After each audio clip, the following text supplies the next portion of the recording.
Costa. Eu estou representando a Gerência de Livro e Leitura da Secretaria Municipal de Cultura do Rio de Janeiro. Secretaria que trabalha com uma rede de equipamentos e gerências, como museus, teatros, centros culturais, lonas e arenas. E nós trabalhamos em parceria e em rede durante todo o tempo da nossa gestão. E hoje eu estou aqui e agradeço muito o convite da gerente de museus, Heloísa Queiroz, que hoje trabalha com as políticas públicas e os equipamentos museus na cidade do Rio de Janeiro, hoje sob a gestão do secretário Marcos Faustini. E estou muito feliz e agradecida. Museus e bibliotecas são, as pessoas costumam dizer que são como irmãos, que eles trabalham com memória, com conservação, com acervo. Então, em toda a trajetória de quem trabalha com museus e quem trabalha com bibliotecas, a gente acaba se cruzando assim ao longo do caminho desses trabalhos e dessas políticas. No caso da Secretaria Municipal de Cultura, a gente tem uma parceria longa. Vou dar um exemplo aqui para vocês em relação ao nosso projeto Paixão de Ler, que acontece há quase 30 anos na cidade do Rio de Janeiro, e o Ecomuseu, que está sempre participando das ações do Ecomuseu dentro do Paixão de Ler e vice-versa, além de toda a questão de acervo de bibliotecas, livros que a gente recebe, não só os livros incentivados, mas os livros que a gente adquire para as bibliotecas. Em muitos momentos eles servem também para bibliotecas que ficam dentro dos museus, e isso é muito importante porque a gente trabalha com memória.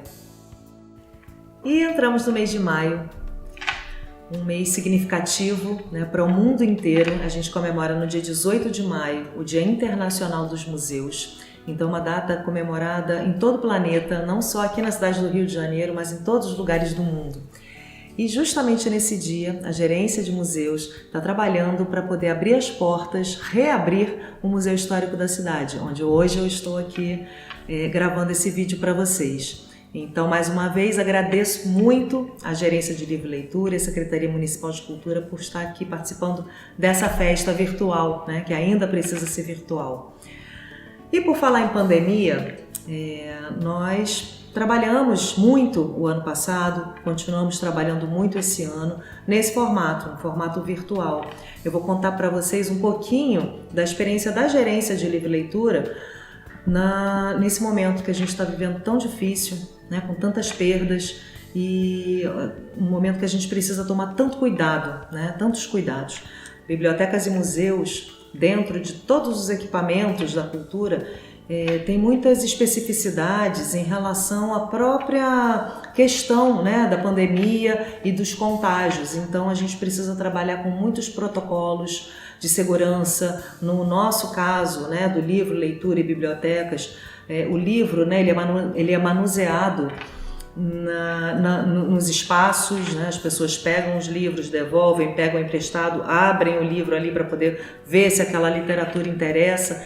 Então a gente precisa tomar muito cuidado em relação ao acervo, em relação à pandemia. E o que nós fizemos então? O que nós fazemos desde o ano passado?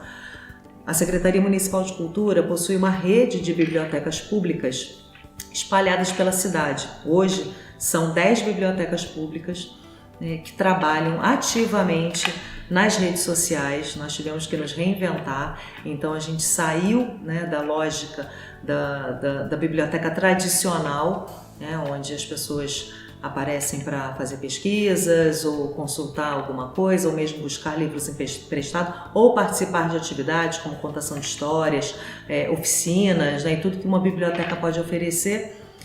E tivemos que migrar para as redes sociais. Foi difícil, foi muito difícil o início, porque não estávamos acostumados com isso, mas a gente não desistiu, porque o fomento à leitura é o nosso mote, a nossa forma de existência para que a gente consiga fazer uma transformação social na nossa cidade, no nosso país. Então, hoje as bibliotecas trabalham nas redes sociais. Depois, quando vocês tiverem um tempo, é bacana olhar no site da prefeitura, né? Lá tem as redes sociais, algumas estão no Instagram, outras no Facebook, outras nos dois lugares, uma delas está no Twitter, com uma programação intensa e diária, né, de fomento à leitura e à literatura. Recentemente comemoramos o Dia da Literatura Brasileira. E aí, pensando em literatura, pensando em museu, pensando em livro, leitura e bibliotecas, a gente pensa como é que a gente cruza, né, todos esses segmentos, né, da cultura e da educação, porque museu e bibliotecas e livro e leitura trabalham com essa transversalidade, né, de cultura e educação, e muitas vezes em outros lugares, né, como assistência social, tecnologia. E aí a gente pensa, qual é a parte mais próxima que uma palavra possa traduzir entre o museu e o livro, o museu e a biblioteca, o museu e a literatura? São as narrativas. Tanto um espaço quanto o outro trabalham com narrativas. E isso é muito bacana e é muito importante, né? Narrativa e memória. É como uma viagem, né? Quando a gente entra no museu, e hoje eu estou aqui no Museu Histórico da cidade, a gente viaja no tempo, né? Quando a gente pega um livro para ler, a gente viaja no tempo também, seja uma biografia, né? Porque o museu é uma biografia viva, né? Seja uma biografia, seja uma literatura, seja um livro infantil, né? Que como é que a gente começa a fomentar com as crianças o desejo, né? O gosto pela leitura. Então acho que a narrativa, gente, é uma espécie de elo, né? Pensando em museu, pensando em bibliotecas, pensando em livro e leitura. E aí eu trouxe aqui, eu fiz algumas pesquisas, né, para poder pensar em museu e livro, né, a partir desse convite da gerência de museus, e eu trouxe aqui alguns lugares assim no mundo que tem o livro ou a literatura ou o escritor, a própria casa, né, o próprio museu, né, sendo a casa daquele escritor, ou a casa da língua, ou a casa da literatura. Então eu trouxe aqui alguns exemplos para vocês, assim, muito bacanas. Aqui no Brasil a gente tem o Museu da Língua Portuguesa, que é maravilhoso, que roda aí o país inteiro, e a gente vê muito assim nas bienais do livro, né? Nas festas literárias, aquele caminhão enorme com um mundo lá dentro, né? E assim uma experiência sensorial que a gente tem da língua portuguesa dentro daquele museu, né? Andante, é incrível. Conhecer, participar, entender, sentir esse museu, é maravilhoso. E aí fui pesquisando mais um pouquinho e dei de cara com um museu que eu não conheço, por exemplo, que é o Museu da Literatura Brasileira, que ele fica em São Paulo. E é maravilhoso porque ele fica dentro de um instituto de estudos, né, da língua, de estudos da literatura. Então eu imagino que esse museu seja um mundo, né, se a gente pensar em literatura brasileira, que tem um universo vasto de escritores, de clássicos, de não clássicos, né, de literatura de todos os tipos, de infantil, adulta, em todos os formatos. A gente tem um leque de poetas e escritores, cordelistas.